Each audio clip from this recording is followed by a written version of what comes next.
Namaste everyone.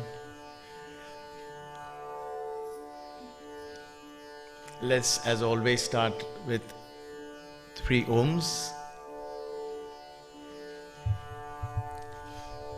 Before we do that, if there is any cell phones that you have, please keep it on silent mode.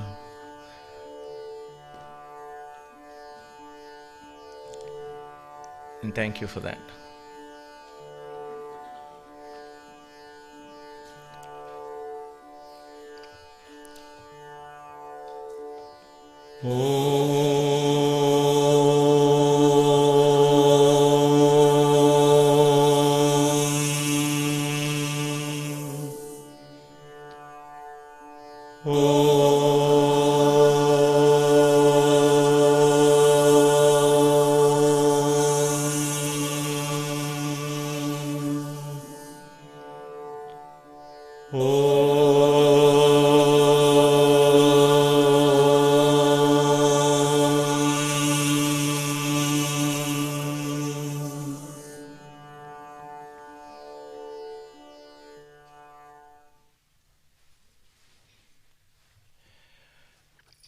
So welcome to this session in Nada Yoga. Nada means sound, and yoga is union through sound, union with the higher self through sound, union with one's inner self with sound, union with God through sound.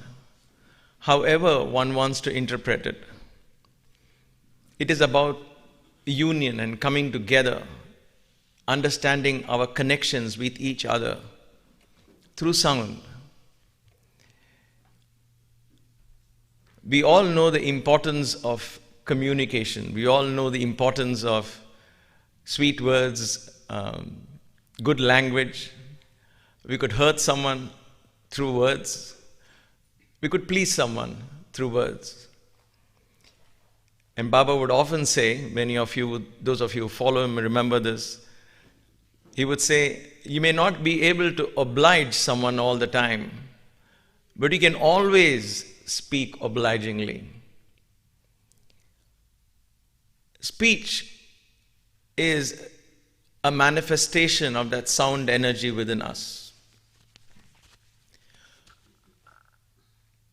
So please allow me in the next 40 or 50 minutes to explain the basis, the logic behind this understanding and this thought process of traditional yoga, and why this is considered the highest form of yoga. It's not goat yoga or beer yoga that is the highest form. They are entertaining forms of yoga. It's not Bollywood yoga or dance yoga or rock yoga. You see all of these, and they're interesting manifestations and creations of sound, of yoga. But when you go back to the traditional scriptures of yoga, they talk one of the highest means of this union with the self, this highest experience of oneness, is attained through sound. And ironically, we attain that state of silence and oneness through sound. I say ironically because in silence there is the absence of sound, but you cannot get there without sound. And therefore, it's important for us to understand what is so magical about this sound energy. Why is there so much importance given to the sound energy? Like I briefly touched upon in a previous workshop, that across all faiths and religions, and whenever we enter this realm of spirituality, the concept of words, is very important. Like even in the Bible it says first there was Word and the Word was God and the Word became flesh. So initially there is an element of sound that manifests itself eventually as flesh. If you come, flesh in other words matter, right? In our Sanathana Dharma, in the yogic scriptures, the whole concept of creation is discussed not as an event in the past, but as an event that happens every moment, and how in every moment in our lives we are creating a reality. And that reality, that creation, where does it begin? That's $1 million question, right? In yoga, it begins in sound. In the philosophy of yoga and Vedanta, the Sankhya philosophy, everything has to have a container. So this entire creation as we see it now, that's our starting point, right? Where we see it now, how did it come about? How did it manifest? So the understanding in yoga is, leave that aside. Let's start with our body and ask, how does this manifest? How does the objects around this body manifest? How does reality then therefore manifest? I would like to ask you a simple question. How did this iPad manifest? Where did it originate? Anybody? Whose heart? Thought? Whose thought? Who? Steve Jobs.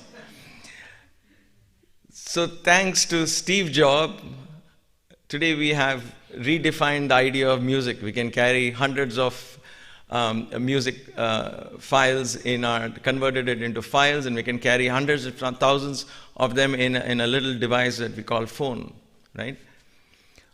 But this magic of the iPad or the iPhone and the smartphone and all of that began in someone's inner space, in the Akasha, as a thought vibration.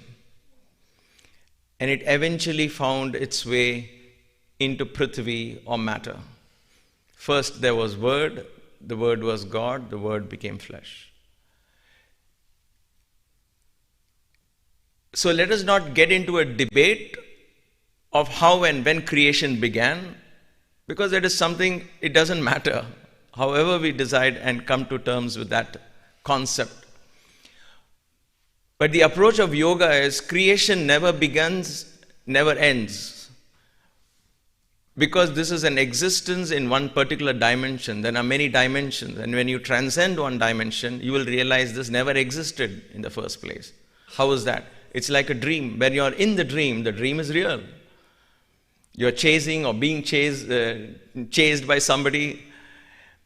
Everything is so real and that dream. But when you wake up, what happens to the dream?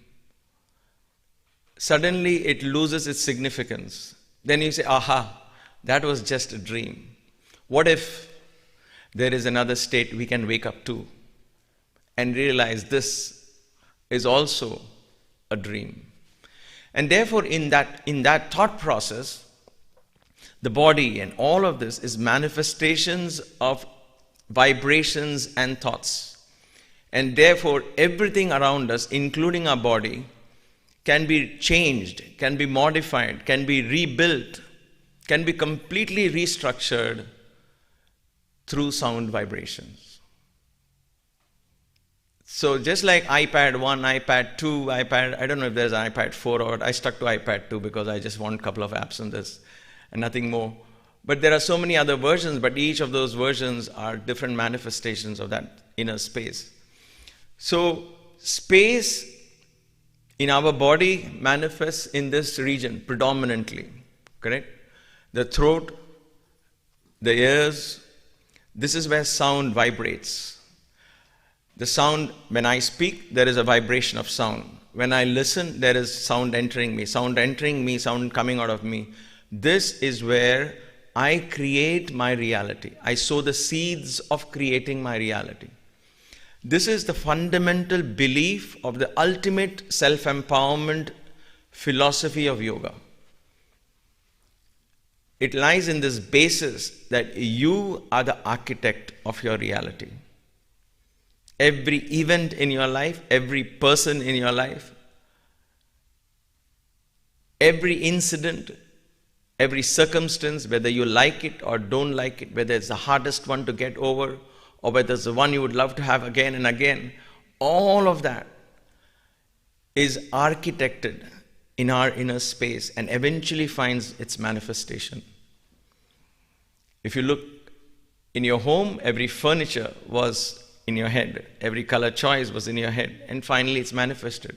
Some of these you can directly relate to, but there are many events you would say, I never thought of it, I never wanted it, but I wish it was as easy as it was, as we can relate to a conscious decision. But in our inner space, even in modern psychology, we talk of subconscious mind, unconscious mind. The reason we call it subconscious and unconscious is no longer conscious. It's not easily reachable. In yoga philosophy, we go even further. We talk about the seeds of thought and vibrations that we have planted across many lifetimes. But they have to find their manifestations, and therefore we become instruments of that manifestation. But the beauty is we can rewire it, we can reset it, we can recreate it with complete knowledge. If we understand the power of nada, sound, just like everything else, like the breath, the power of the breath, which has within it, breath is a vessel which has the prana. We talked a little bit about that. Like I said, this weekend is going to be a flurry of information thrown all over. It's like a colorful array of what all yoga can offer. So just like in breath, we saw how breath is a vehicle for a powerful prana element. Same way, our sound is an element of a powerful vibration element. And because we use both of these are taken for granted, until COVID came, nobody thought twice about breath. Well, yes, we were worried about our bad breath. We did it a couple of times a day, maybe. Okay. Other than that, we really didn't think twice. And suddenly it dawned on us, oh my gosh, this I have to watch out for. Right? Suddenly, it's almost like nature gave us a very rude wake-up call. And we began to respect breathing. We began to value how valuable this is and how delicate it is and how vital it is. We can live without food for many weeks, many months. We can live without water for many weeks. But without air, we cannot live even for a few minutes. But we took it for granted. But there is so much energy in that breath. And through breath, we are able to connect to higher dimensions of the universal mind, as we talked about. But there is this other vessel, other vehicle within us, a powerful, and that vehicle is a vehicle of sound that carries within it the vibrations of the cosmos. Every word, every tone, every language, everything matters to us. And so, in the philosophy of yoga, in the Vedic understanding, they took advantage of this.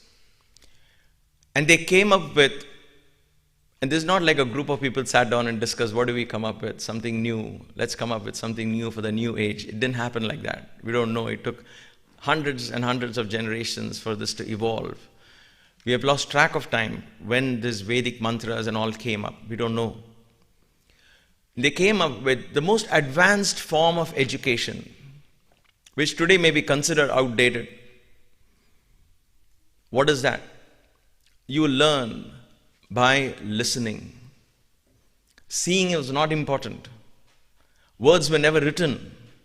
Until 5,000-7,000 years ago or 8,000 years ago, words were never written down.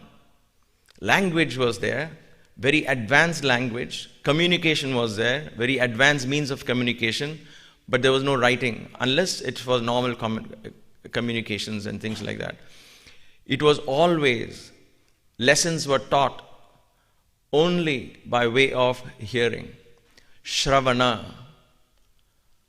That is why the Sanskrit word for Vedic scriptures and all of these scriptures of yoga is called Shruti. Shruti is that which you know by listening. When you listen, then you create a very different neural path in the brain.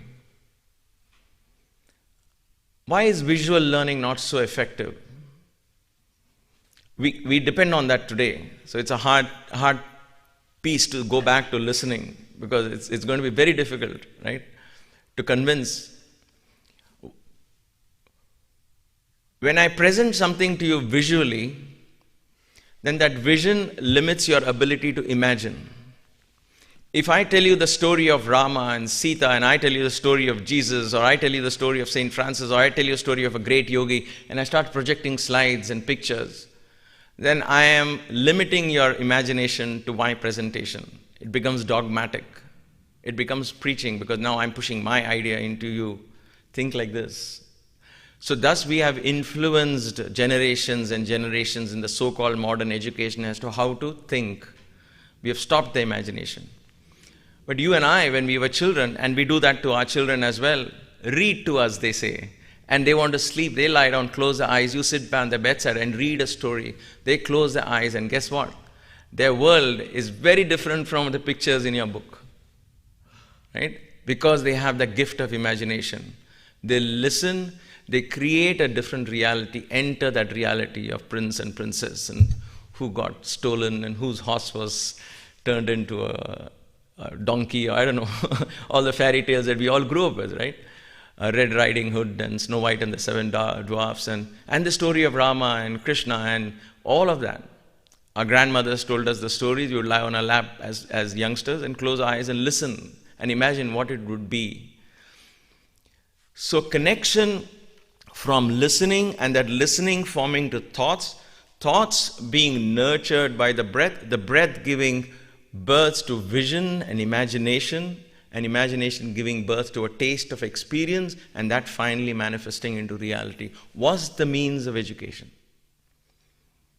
So they're given a thought, and they were allowed to think on those lines. They were not given any other visual presentation for them to limit their thinking. So sound was revered, and is still revered in many traditional schools, though they are very few and handful. But they are very greatly revered because that still remains a very powerful system of teaching and learning. If you can listen and learn, then you'll never ever experience anything like Alzheimer's, dementia, or anything. Your intelligence, your capacity will be sharp, and you can overcome, you can perhaps take up mathematics or science or anything to a large extent. I can speak from my own experience. Till I entered Baba's ashram when I was 17 years. I was in my 12th grade. I barely crossed it. I was the black sheep in the family. My cousin passed with flying colors, and I barely had a C grade, or I don't know what they call it these days. I had a 48% or 49%, because those days we had percentages, right?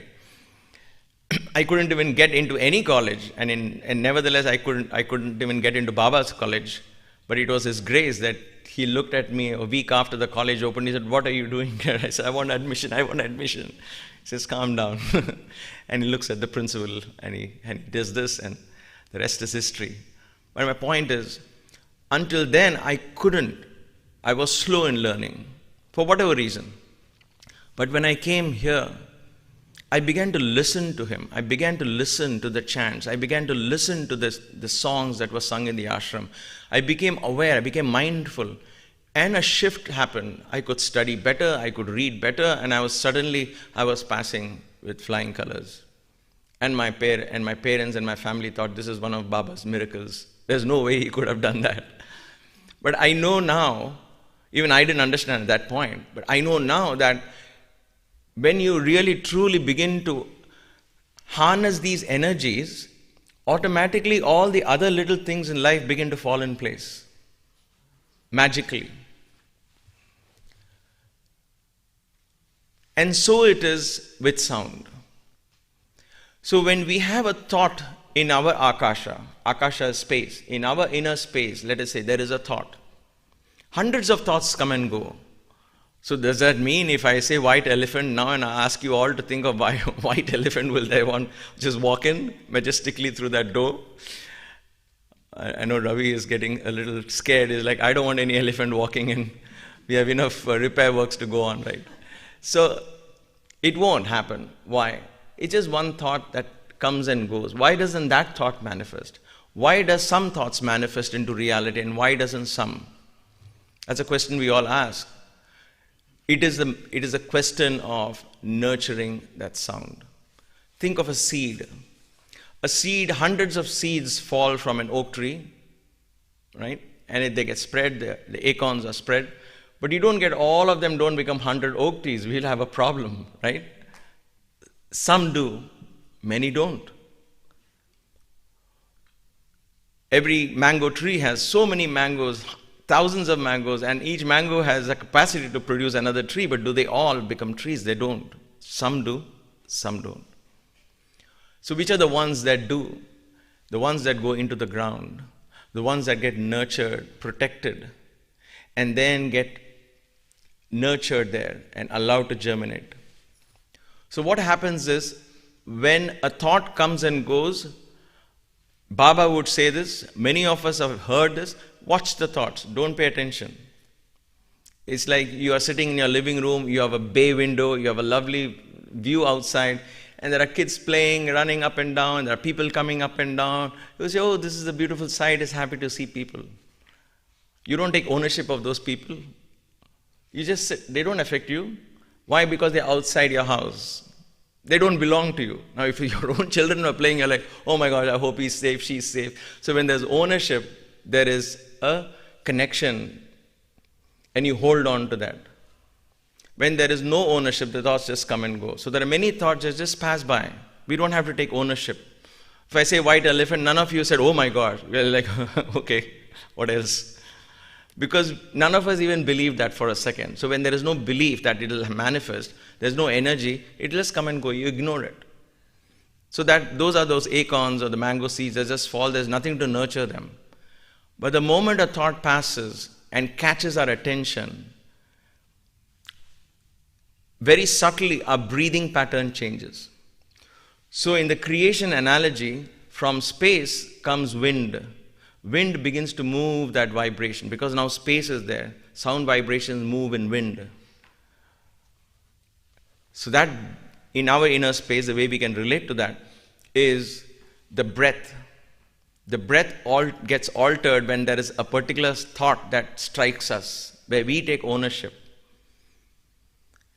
And that breath takes that thought and begins to protect that thought, like the ground protects the seed. Once the breath protects the thought, it has the energy to manifest. I can still control it through the breath and allow it to evaporate. But if I don't, then all of this happens very fast though. And so the breath begins to nurture that thought. The more I begin to nurture that thought, it enters into imagination. In other words, fire, light. I begin to see that thought in reality. I begin to imagine that thought in reality. And then that thought that becomes fire becomes, in other words, perception, right? We need light to see. And therefore the fire element in us begins to see that, creates a visual for us. And then we begin to live that in our minds, and therefore the water element in us begins to experience that. It could be fear, it could be happiness, it could be confusion. But we have all been there, right? When we get a thought and we nurture it, then we actually begin to taste that experience. Because imagination becomes so real, so vivid, so visual. And if that is powerful enough, eventually that thought, and it's continuously nurtured in that fashion, that visualization, that imagination becomes more and more and more real, and finally it actually manifests. This is why across the world today, across cultures, people have understood the importance of visualization, right? Anything you say, draw it on the board, visualize, let's put it on there and create a visualization. Visualization has gained a lot of importance because of that idea that once I begin to visualize it, it actually has the power that we are planting that seed in the universe, and it has a power to manifest, right? But in yoga, we go a step further. It is not visualization is halfway already in the process. Go back to the source, go back to the thought and manifest it from there. And don't limit it to your vision. Allow the universe to present it to you. It's a very different thing if you ask me, what is the way, how do you envision a yoga ashram? People ask me. I said, I don't. They said, what do you mean? Then how will it manifest? I said, I don't. I'm letting the universe manifest it for me. Because the design the universe will have, in other words, the universal mind, will be far more better, far more beautiful, far more useful than what I can come up with. So in yoga, there's a different approach. You let the universe design. All I have to do is nurture that thought and protect it. That's it. And let the universe envision and present it to me. I know this perhaps sounds vague or obscure, but this is how we create our reality. Every event in our lives, consciously or unconsciously, at some form, find its manifestation. Which is why one of the core teachings of Baba is watch your words. He starts with that, wear a watch. He gave me a watch many decades ago and he said, wear my watch. What does that mean? WATCH. Watch your words. Watch your actions. Watch your thought. Watch your character. Watch your heart. Watch your thought is right in the middle. You know, when you take a group picture, who's right in the middle of a group picture? An important person, correct? You don't ask the most important person, we love you, can you please come to the side? We don't do that. Please, sir, can you come to the center? Please, ma'am, can you come to the center? Center. So if you look at the power of these words, action, thoughts, character, heart, then you see thoughts in the center. Words and actions when thoughts go out. Character and heart when thoughts go inward. So thoughts are in the middle. So when Baba tells us we need to do a lot of homework, and what is that? There is such a power there. He's giving you a watch with thoughts right in the middle. And so we pay attention to the thoughts because the thoughts going out through words and through our actions manifest the reality that we see outside. So he would say, don't criticize anyone. Don't hurt anyone. That's why he says you cannot oblige somebody, but speak obligingly. If somebody sings and you don't like their singing, say, you know, I love your sari. You look beautiful on the stage. That's what I tell Maya. I'm kidding. Or that's what she tells me. Nah, she's not wearing a sari. No, I'm saying, I'm kidding. But the point here is you could be critical of someone's actions, but you give them directly. You don't have to criticize or judge a person. Because what happens is when we judge, let's take that part of it, when the words that come out of our mouth, if it is of judgment, then the mind at that moment, that person is not around us. So that word, that topic, the vibrations are not going to that person. If that person is straight to us and you say, can I share something with you? And tell that person, it's right then and there the issue is resolved. Correct? Because that person will appreciate you gave honest, straight feedback and you're done. Because it related to that person, you told him or her, and the issue is resolved. But we don't do that. We don't want to do that. So we tell X, Y, Z, A, B, C, hey, do you know this? Do you know this? How can I tell that person? Can you tell? Oh, you can't tell? Okay, let me try somebody else. And by the end of the day, 30 people know something about this person. This poor person has no idea. Baba would say, when you send a gift to somebody, and that, those days when you have a registered mail and you send it, if that person is not at home, that comes back to the sender, correct? We all have been there. Even today, these days, when you say signature not required, you're not there at home and signature, nobody's there to sign it, it goes back to the office. So Baba would say, if the receiver of your gift is not there, what happens to the gift? It comes back to you. So when you're criticizing and judging somebody, that person doesn't receive it, that person doesn't even know, it makes a big circle in the universe and comes back to us. It doesn't come back in the same form, unfortunately. It comes back to us in forms we don't like. Because why would I take it back? But it will come back to me in some other form. And they'll say, why me? Why me? Why am I being tested? But it is a seed sown somewhere in the past. It comes back to us. And therefore we are, whether we like it or not, it's a lesson I'm learning, I'm beginning to accept it unconditionally, that I am responsible for every event in my life. I will never be a victim of circumstances. I will always accept it. I am a co-creator of my reality. And me, with my higher self, is creating these experiences for a higher learning. And if it's a bitter pill to swallow sometimes, a very difficult experience to go through sometimes, I have to be humble enough to say, give me the strength to go through this. Let me learn the lesson that this has to teach. But if I resist it, then it persists till I learn the experience. It keeps coming back to me. But where did all this begin? It begins in the thought. It begins in the word that I send out. So can I then be mindful of the words that are going out of my mouth, the words that are coming into my ears? Can I be mindful? Because that is creating a reality. Eventually it creates a reality. It's not easy for us to avoid conflicting conversations. It's not easy, but it's not impossible either. Right? We can change the direction of conversation rather than sitting and waiting and saying, I don't know, they are all talking, what can I do? Why don't you start a conversation that directs that whole energy into where you want them to take? You become the leader of that situation rather than sit back and say, oh my gosh, I cannot get out, I don't know what to do, I was embarrassed. And so now you're letting all those words go in. But that is, you are allowing your inner space to get ruined. And eventually all of that, because then you start thinking about it in the night when you're alone. And so now your breath is beginning to nurture those thoughts. It gives way to imagination. And then it's already halfway into manifestation. But still, luckily, they don't have enough energy to manifest eventually. Luckily, not all our thoughts manifest.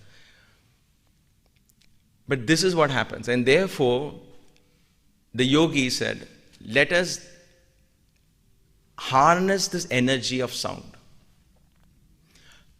And so in yoga philosophy, Nada Yoga comes into play, where they're giving you weapons just like pranayama, just like we learned these kriyas. It'll cleanse you completely, it'll detoxify your body, okay? And your little mistakes in food and indulgence is forgiven because you can actually re-cleanse your body, reset your body and all of that, right? In the same manner, they gave us sound patterns, sounds, which we call mantras. They have done the research and created those sounds. How do we know that works? We will only know it through practice. Unfortunately, it has become a matter of faith. It was never meant to be a matter of faith. It was meant to be a matter for experience and sadhana. You don't have to believe it. You try it. Try it and allow that sound energy to go within, deep inside. And you will experience it. And then you will form your own inner faith. Because you have direct experience of how can I harness powerful energies to find manifestation. And thus, they went to the extent of creating the simplest sound patterns. And these sound patterns have no names, no necessarily no meaning, no grammar. It is just the pronunciation, the different frequencies of sound, the combinations of sh and r and l and s. And all of these, the language of Sanskrit, one of the most ancient languages, takes advantage of sounds coming from different parts of the mouth, right from, they call the guttural sounds, from here up to the lip, k, k, g, g, n, from here to ch, ch, ch, you get another form of sound. T, t, t, you get another form of sound. B, b, b, you get another form of sound. P, p, b, m, n, y, r, r, all of these vowels and all were created, so you had 50 letters. And then when they found that all of these sounds can be created through the mouth, they said, all right, how can we combine sounds and then come up with energy patterns? And all of this was tried and tested.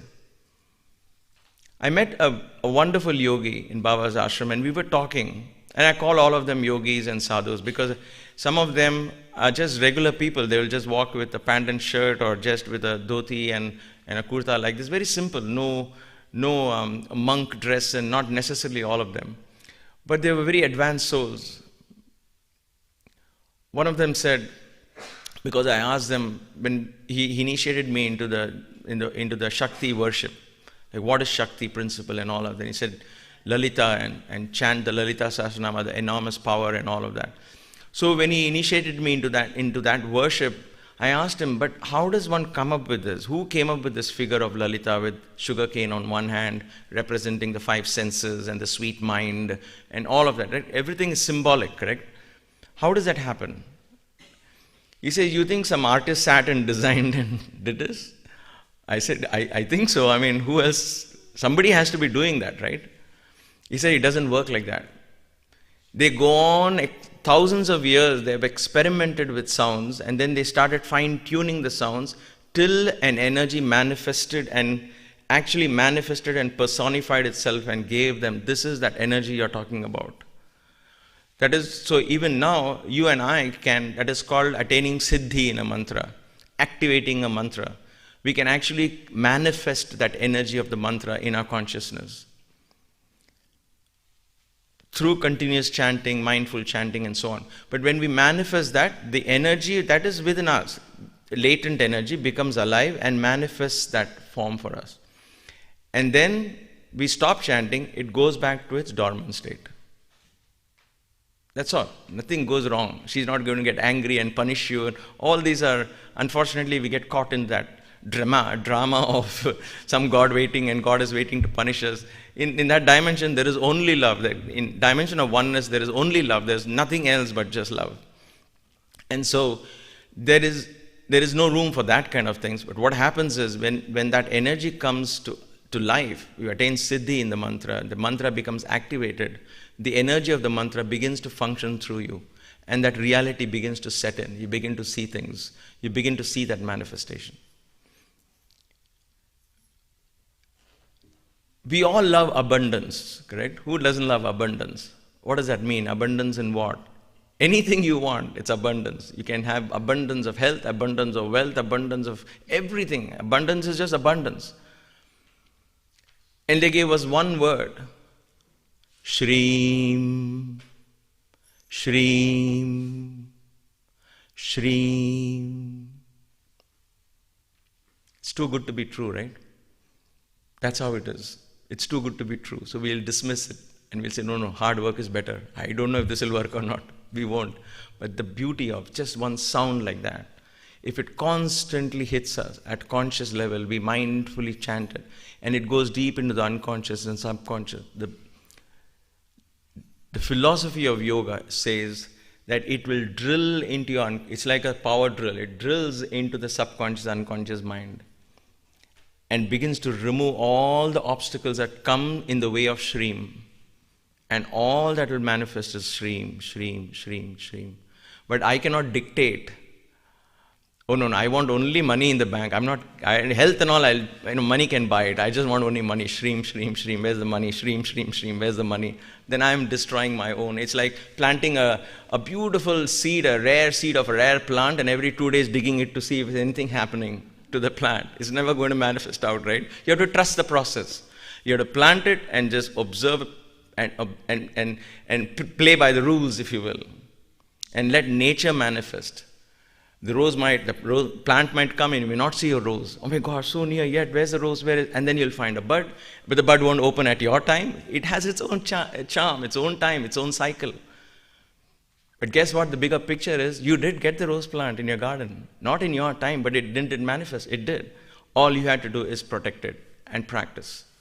So they're giving it us literally in a platter, saying, practice this. And you try it for yourself. The next question will be, how long? And that's a wrong question. How much can I, how much more effort can I put in? How much more intensity can I put in? That is the right way to approach it. It's not about how long, because that shows an attitude of impatience. Oh, 6 months, oh my God. I can't chant for 6 months. Give me something that works in 2 weeks. That doesn't work like that.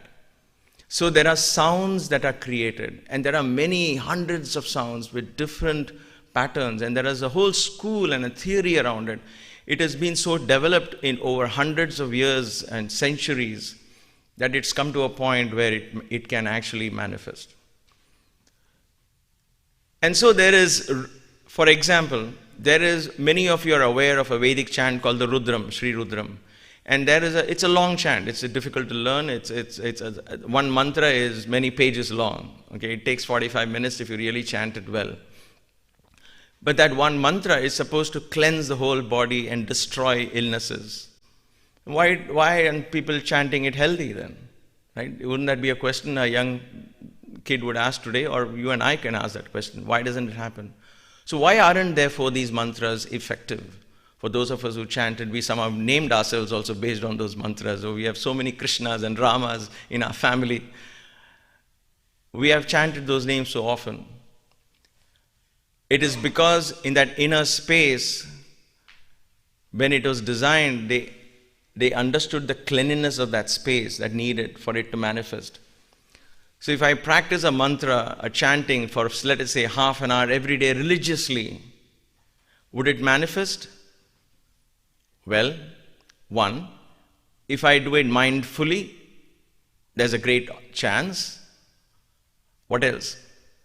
What else do I do in that inner space for 23 hours and 30 minutes? Not the half an hour chanting. What do I do to that space after that? If I go back to my TV shows and all the gossips and everything else, I'm cluttering that inner space which I just cleansed with the beautiful chant. I cluttered my inner space.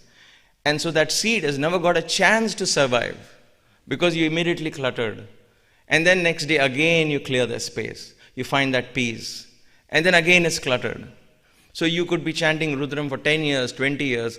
It makes no permanent impact.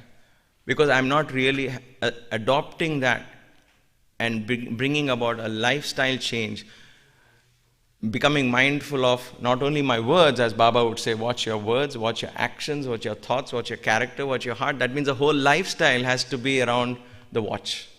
Then what happens is my inner space is ready to take that sound vibration to the next level. So the next day I chant Rudram, or next day I chant Hare Rama, Hare Krishna, the next day I chant Namah Shivaya, it becomes a little more powerful. And I protect that. I'm very careful about what I speak, what I listen to the rest of the day, and then it becomes more and more and more. But we get distracted because we find, like children do, we find other things more exciting. Because instant gratification is here. I can watch a movie, man. Come on, sitting and chanting Shreem, Shreem, Shreem. Oh, please, this is Sunday. Let's not do this. Let's take a break. God won't mind, we say. We create a God immediately who will be happy with us because we are doing 5 times a week. And the 2 days we can party. There is no one sitting out there to do this for you. It is us cluttering that inner space. It's like saying, I will keep my altar clean in my home for 5 days in the week. 2 days in the week, we don't care. We'll just, everybody can throw a party in that altar. We don't really care for the altar. We don't do that, correct? That space is kept clean in our home. Like this hall will always be like this. We don't make exceptions to this altar because we keep it sacred. If our inner space is kept that sacred, then it's a matter of time that whatever you plant there will manifest. What do we learn from these lives of these great masters? Jesus was meant to be a carpenter's son, right? If you read that story. And he becomes the son of man. How does that happen? So when I hear that story, it's a matter of belief. 2,000 years ago, 5,000 years ago, Krishna was supposed to be raised as a cowherd. And he becomes the emperor. Oh, come on, these are all stories. Those things don't happen today. But in our day and age, we have seen a real life story of Sai Baba, who was born in a village not even on the map of India.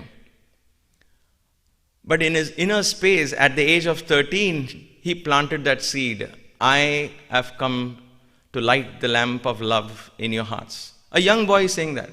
You think people believed him and immediately said like this? No, they all thought he's possessed. He's crazy. Something has happened to him. So they took him to exorcists. They tortured him physically, verbally, everything he went through, right? We know the stories. He never gave up on that. He nurtured that sound vibrations.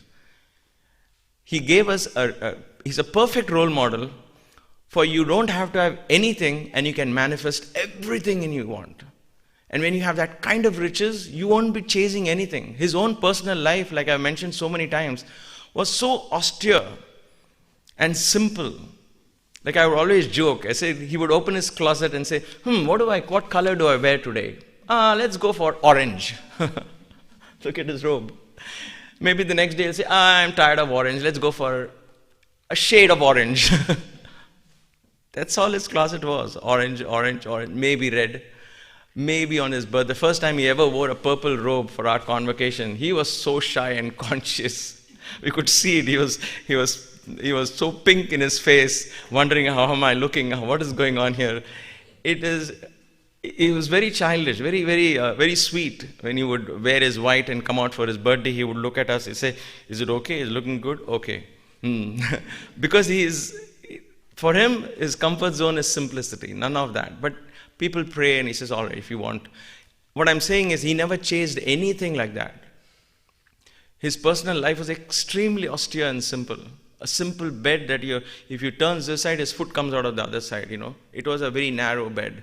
A single 100-watt bulb in his room, a bathroom with no windows, no exhaust fan, nothing at all. And all of that. You see in a mandir, you see a grand mandir, but actually inside it's just stone walls, no fancy pictures, none of that. He didn't need it because as a youngster, as I watched that, and when I was 21, 22, I was thinking, how does one person survive like this? How does he maintain his sanity? I was not a devotee of Baba. I didn't know anything about him when I went there. I went there because everything he did was free, so education was free. So my parents said, yeah, go. When I watched him, I began to understand that he was able to tap into a source from within that was unending in its capacity to give. He was living in another dimension. This didn't matter to him. You take him in a car, he'll say, okay, if that car is Mercedes-Benz or it's an ordinary, it doesn't really matter to him. It didn't matter. Whether he sat on a throne or whether he sat on a chair, it didn't matter to him. This was a very small speck in his consciousness. And therefore, once he had that, he would plant seeds. When education was a business and is still a business, one of the earliest proponents in India, I don't know about the West and the rest of the world, but the earliest in 1960s and 50s, when it was still considered how can women go to college, where can they go to college, the first college he established was for women, giving them graduation, education. And what? Free. 100% free. So when education was a business, he planted the seed of free education. Let's do that. Did he have a lot of money? I don't believe he had, because I was in the trust that handled its funds till well into the 90s. It just had enough money to do the job. And by the time he gets the funds to do this, the next seed is planted. Almost to the point that we'll be like, what is this? He's talking of free this, free that. Where is it going to manifest? How? But it manifests. It manifests.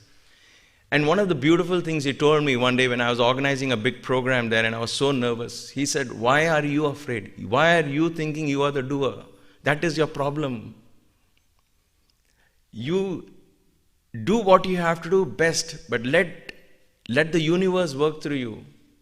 And when you don't own your actions, when you become an instrument, in other words, all of the 9 grahas, all the celestial bodies of the universe will come and work through you and for you. Because you're not working for yourself. So it uses you as an instrument. And everybody's, okay, there's no I to limit. So let's go through this. This is like a free entrance to this body. Let's all express our divinity through them. Because there's nobody to own that. You can't own, right? You can't own divinity. So don't own. It's not my experience. It's not my journey. So give that up, and then suddenly divine expressions come. So I saw him planting seeds. His words were always, yes, it's happening, he would say. We will be like, where? Where is it happening? But it all was happening, and it all manifested. Top state of the art, so many leading doctors from across the world, and many are here in this hall as well, across the world go there to offer free service. State-of-the-art hospitals offering open-heart surgeries, 100% free of cost, unheard of. Free water, everything. So the point here is, when you plant those words into the universe, anything is possible. And he's proved it. Set a role model and told us, yes, I came as a village boy and did this, so you can also do it. That is the underlying message. But what do we do is, because it's outside our comfort zone, we tend to go back to our comfort zone and we say, you are God, you are somehow divinely gifted, you can do it, we cannot. And we put this cloak of humility and devotion and sit back in our poor, miserable selves that we have created and say, but who am I? I am just a beginner in the spiritual path. I don't know. And we are there. And that doesn't change. And then another teacher comes, Again, 2000 years later, or maybe 100 years later, the same example, the same story repeats, and the same set of people say, you are great, we are nobody. Please help us, please help us. Baba would say, if I came with 4 hands and all of this fancy things, you would have put me in a museum.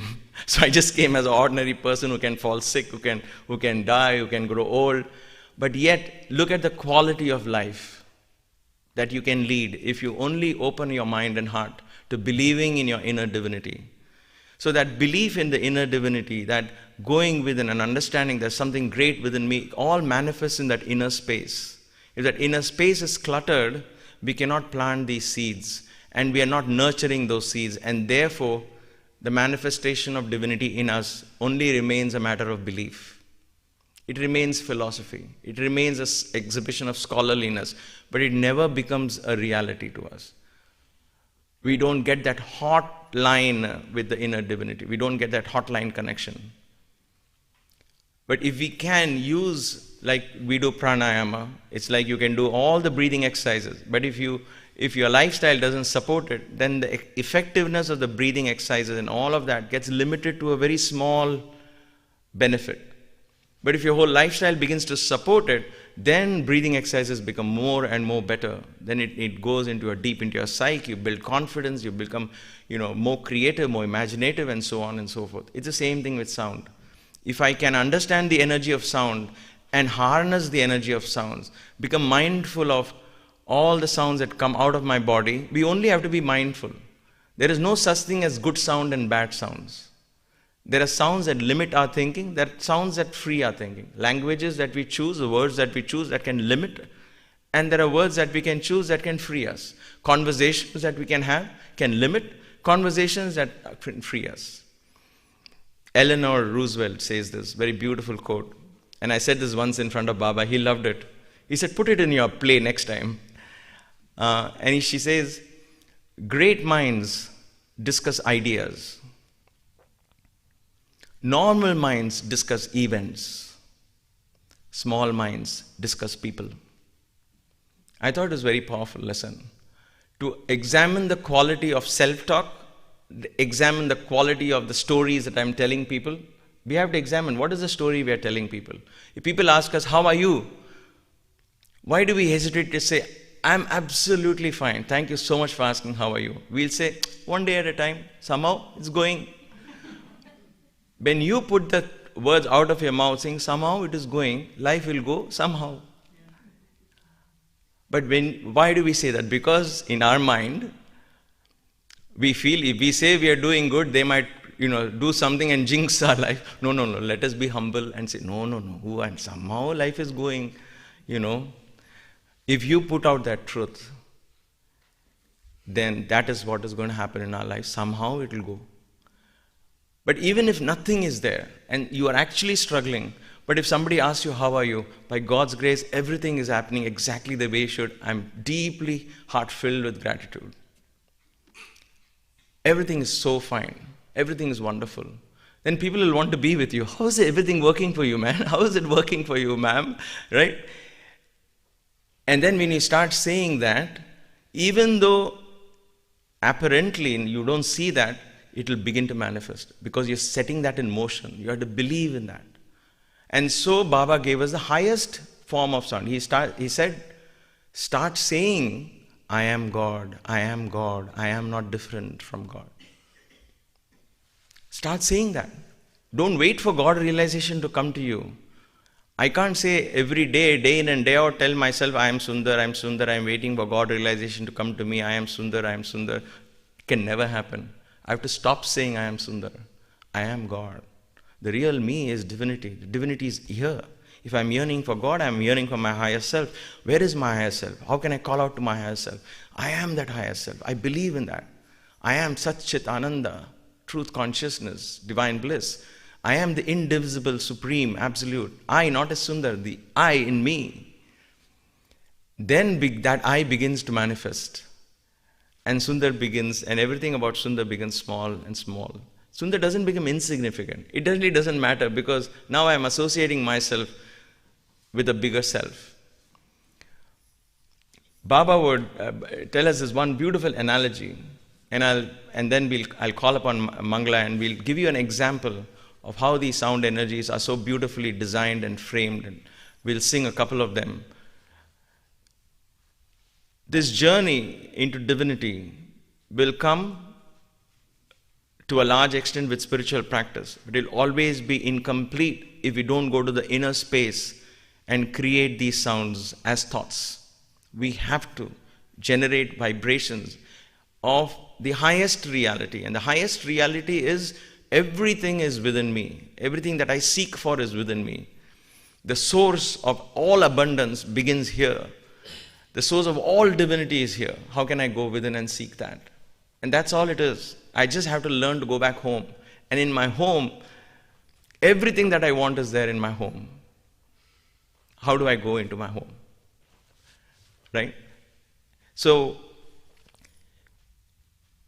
Baba said once, what is the end of spirituality? Oh, liberation, we said. Liberation from the lower self and oneness. And we tried all kinds of words. And Baba was listening. And he was asking each one of us. So one boy said, end of spirituality, Baba, is like merging into the ocean. And Baba caught on to that. He said, oh, that is the end of spirituality? We were like, all of us for a moment thought, okay, what else is there? I mean, and merging into the ocean, the river merging into the ocean, that should be the end, right? What else is there after that? He said, that is the end? We just kept quiet. Or is that the beginning, he asked. We said, what do you mean, beginning? He said, it is the end for the river to live as a river, but now the river is going to begin to live as the ocean. Where the flesh ends and the spirit begins. Where the caterpillar ends, the master calls it the butterfly. So it is end for the river. But for the river, it is now identifying itself no longer as the river. It will say, I am the ocean. And therefore now it is beginning to live a spiritual life as the ocean. So that is what you call the end, I call it the beginning. Begin to live as the ocean. Don't wait. The river doesn't say, when am I going to be the ocean? When is the ocean going to come to me? Oh, I love the ocean. I'll compose this bhajan of yearning and in this raga and that raga, and I'll do this and that. And the river creates its drama, and if it keeps going around, it becomes a pond, stale and just staying where it is, waiting somehow magically. Rains will come, grace will come, but it will still remain a pond. But then when it begins to go outside itself, and begins to flow into the ocean. Come what may, I'll keep flowing. My job is to enjoy this journey. Then destiny opens and it becomes the ocean one day. And then you don't have the river to ask, what was your experience? The river doesn't exist, right? It has become the ocean. You'll say, what river? I was, I is, I am, and I will always be the ocean.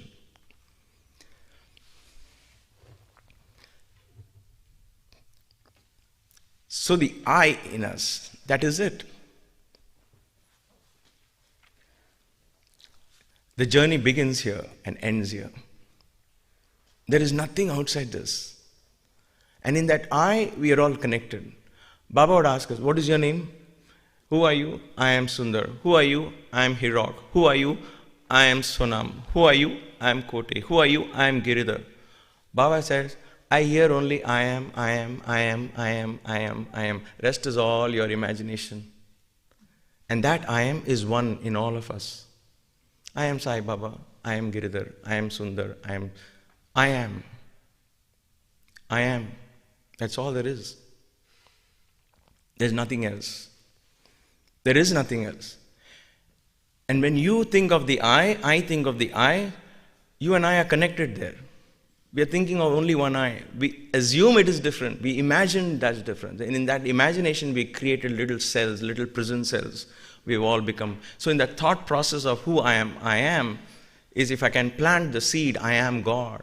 I am omnipresent. I am in everyone. Everyone is in me. Then it becomes Puranamada, Puranam Idam. That is God. This is God. From God comes God. Everything is God. Everything is complete and whole. Everybody, every experience is in the right place at the right time. Every person is in the right place at the right time. It is part of a divine orchestration. And then you begin to enjoy the journey. If I have to play the role as a pauper, I'll gladly play the role as a pauper, because now I know I'm only playing a role. The real me is neither the pauper nor the king. I have a role to play. And therefore I play that role. But if I identify myself with the pauper, then it becomes a problem. Then the director shakes you and says, hey, hello, please, this is only a drama, wake up. You're not the pauper. No, you're testing me. I am the pauper, I am the pauper. And then you are left alone in the stage and all the audience has gone home clapping after a lovely play. But you are stuck in the belief that you are somehow a pauper. But you have never been, you never were. You were only playing the role. So you and I, we are all part of a bigger dance. I call that the dance of Shiva. You are part of the dance, I am part of the dance. Who's the one who's dancing? He. Let him dance. Let us just enjoy being part of that dance. So what if there is sickness? So what if there is separation? So what if there is loss? So what? Dance. Just dance, dance, dance. And so it is with mantras. Mantras have the power to go deep inside. And therefore, nama smarana. Smarana is what? Thought. Not chanting. Nama smarana, thinking of that name. In other words, you chant, of course, then that chanting becomes thought process. You know, if you sing a song, after a while, sing a song a whole day, 2 days later, somehow you get up from sleep and it will be in your mind. We have been there, done that, right?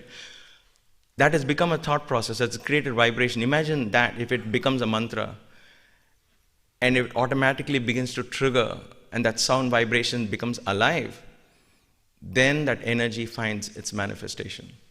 That is the power of mantra. And therefore, nama smarana, thinking of that name, when the name becomes a thought, it becomes a japa, it becomes a constant, a japa.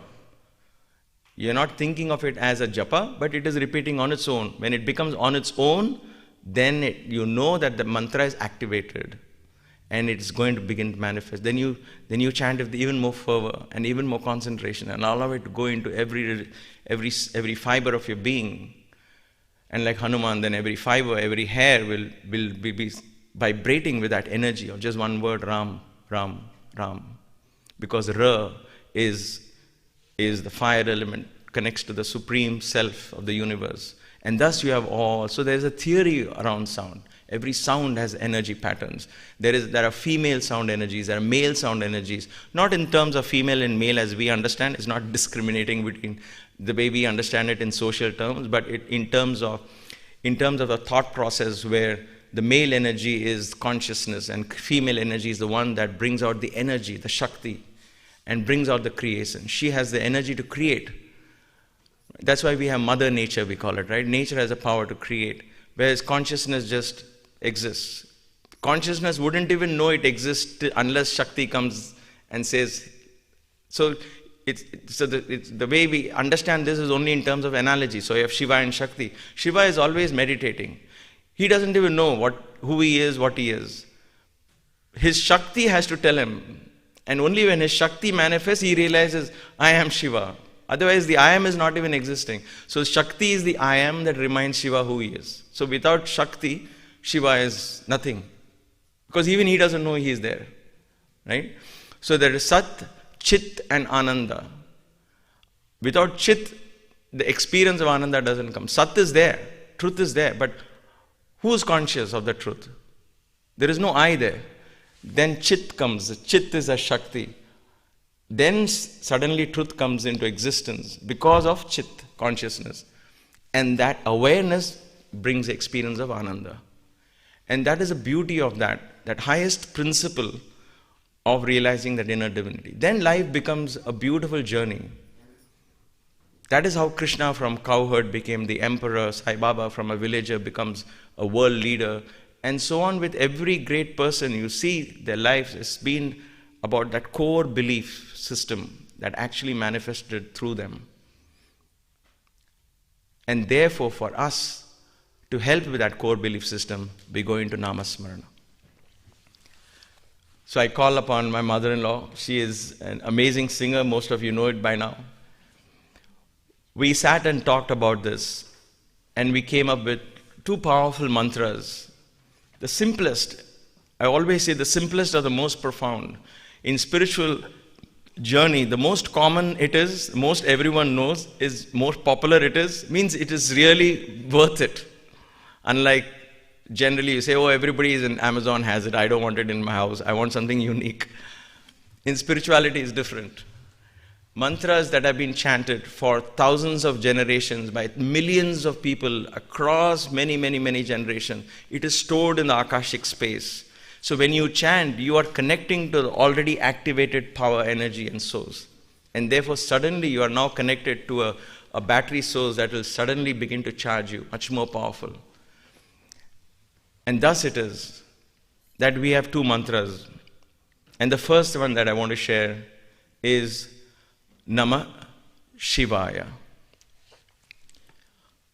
Na ma shi va ya. So many beautiful poems composed on the meaning of these mantras. Unfortunately, we don't have time to go into the depth. We could spend a whole weekend meditating on each. If some of you know Nagendrahara, Trilochana, it is about na, ma, shi, va, ya. And there is so much depth and meaning into that. There is no Om in the original Namah Shivaya. In the Rudram, there is no Om with Namah Shivaya. It is Shiva, Namah Shivaya, Shivaya Namah. That in the Chidambaram temple, which is dedicated to the space in India, one of the oldest temples of the universe, they say, there are only 5 steps, not 6. And those 5 steps are for Na, Ma, Shi, Va, Ya, in the innermost sanctum sanctorum. They've created that. With that, the most powerful energy in the universe lies in these 5 letters. Na, Ma, Shi, Va, Ya.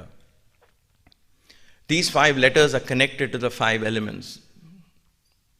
And we don't want to limit it to is Na, earth element, is Va, Vayu, what is it, how do I, forget all that. Just understand that with these 5 words, 5 sounds, I'm connecting to the 5 elements in the universe. Earth, water, fire, air and space. Earth is my body. Water is the water in my body. Fire is the digestive fire, the juices in my body that brings health. Wind is the vayu in me, the breath. And the sound, akasha, is the space in me. So I'm connecting internally and bringing all the elements in my body into harmony. And when that begins to happen, I begin to understand the connection between these and the universe. And the mind, that universal mind that we talked about, begins to present itself into us. And that is called grace. That happens when we chant this mantra. It sounds very good, and it is. It is very powerful. It is not wrong to chant Om. Please don't get confused. But there are certain mantras as been given to us for a particular purpose. And the highest form is just Namah Shivaya. You can chant Om, you can sing a song, and you can do all of that. All comes around it. But the mantra is Namah Shivaya. Shivaya Namah. That's it. There is nothing else before and after it. So that is the power of Namah Shivaya.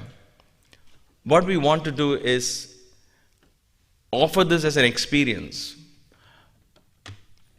You are welcome to join when I repeat, and Mangala will lead, if you are inclined to, or you can just close your eyes and allow the vibrations of these sounds. We are not singing anything else other than Namah Shivaya, okay, for the next 10 or 15 minutes. Allow this and experience it for yourself and see. It's not a musical performance, though there is a music to it. Because it is a mantra of 5 letters, we composed it in a raga which has only 5 notes, main notes.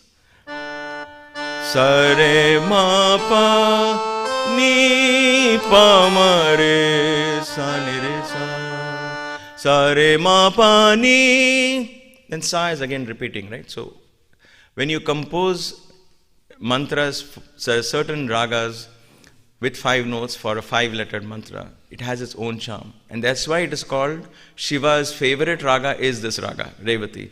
Sare ma pa ni pa ma re sa ni re sa bhasma bhushitanga sai chandra shekhara. All of these beautiful songs. Can you give them a taste of that Amama's bhasma bhushitanga, right? Oh, that is Revati is bhasma bhushitanga. Okay. So this every aspect of Shiva, if it correlates to the essence of Shiva, which is about 5, and today is the 5th day in the lunar cycle, it's Panchami. So it's the right time to chant Namah Shivaya. So when we tune into the cosmos, we'll say today the Panchami times, every 5th day of the lunar cycle, whether it's a waning or waxing cycle, I will meditate on the 5-letter mantras. Now you're connecting to the universal energies that is making it very, very conducive for that. On the 15th night of the full moon or the new moon, you chant 16 letters mantra, 15 letters mantra, the Maha mantras, and we'll come to that. So like this, you can connect, and there are sound patterns for each one. And then you pick your favorite, something will appeal to you, where you emotionally connect to it, and then make that sound vibration, nurture it, protect it, and then that begins to manifest. It is magical, trust me.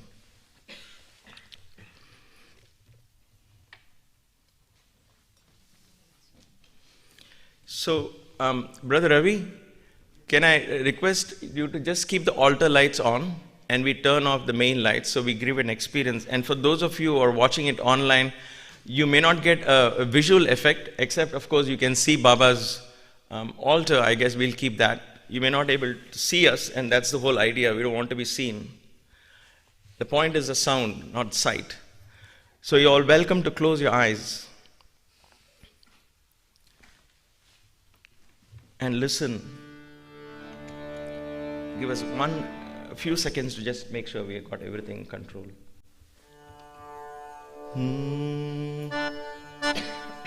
Test your mic. Check.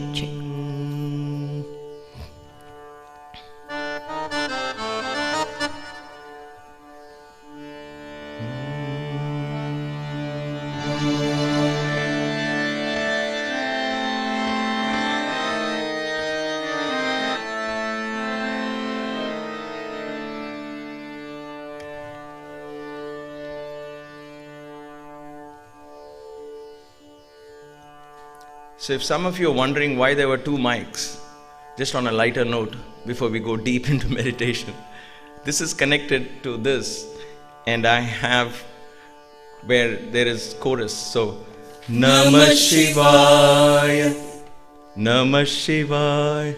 So that's why we have another mic. So just FYI.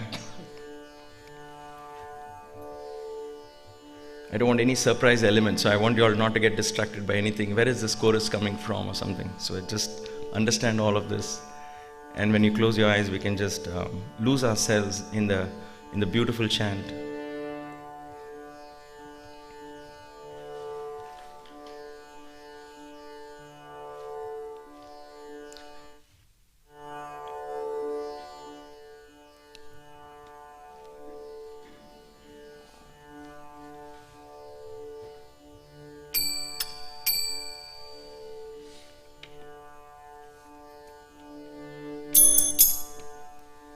Okay.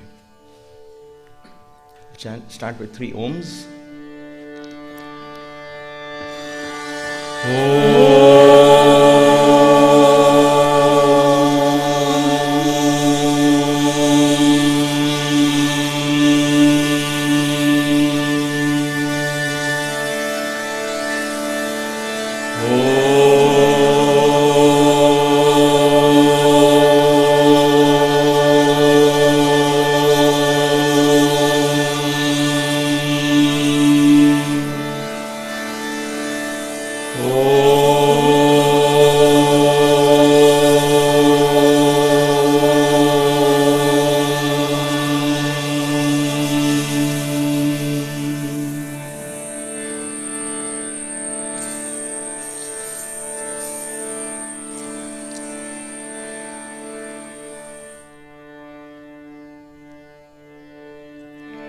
Namah Shivaya, Namah Shivaya, Namah Shivaya, Namah Shivaya, Namah Shivaya, Namah